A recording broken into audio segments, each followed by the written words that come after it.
Cricketer Hanuma Vihari career ఆది నుండి వివాదాస్పదమే. సాటి క్రీడాకారుల పట్ల దురుసు ప్రవర్తన, విచారణ తర్వాత ఏసీఏ చర్యలు. విషయం తెలియకుండానే పొలిటికల్ డ్రామా చేసిన చంద్రబాబు, లోకేష్, దత్తపుత్రుడు మరియు పచ్చ మీడియా అన్ని విషయాలు తెలిసి కూడా రామోజీ విష ప్రచారం, క్రీడలకు రాజకీయాలను పులిమి నాశనం చేయడానికి వెనుకాడడం లేదు yellow media. Cricketer Hanuma Vihari విషయంలో కూడా రామోజీ లేనిపోని కథనాలను వండివార్చి ఆ బురదను వైసీపీకి అంటగట్టాలని చూస్తున్నాడు.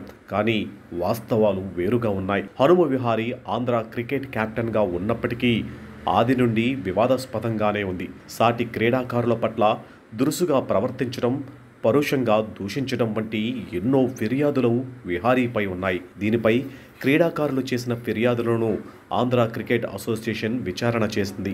ఆరోపణలు వాస్తవం అని తేలడంతో అతనికి రాతపూర్వకంగా నోటీసులను ఇచ్చింది. దానికి హనుమ విహారీ కూడా సమాధానం చెప్పాడు. బోర్డు తీసుకునే నిర్ణయానికి తాను కట్టుబడి ఉంటానని సమాధానం చెప్పాడు. దానికి అనుగుణంగా అతనిపై బోర్డు చర్యలు తీసుకుంది. దీని వెనుక రాజకీయ ప్రమేయం ఉందని, విహారీని కెప్టెన్గా తొలగించడంలో వైసీపీ ప్రమేయం ఉందని ఈనాడు విషపు కథనాలను ప్రచురించింది. అసత్య ప్రచారాలు చేసింది. ఇప్పుడు వాస్తవాలను ఆంధ్ర క్రికెట్ అసోసియేషన్ తెలియజేయడంతో వాస్తవాలు వెలుగులోకి వచ్చాయి.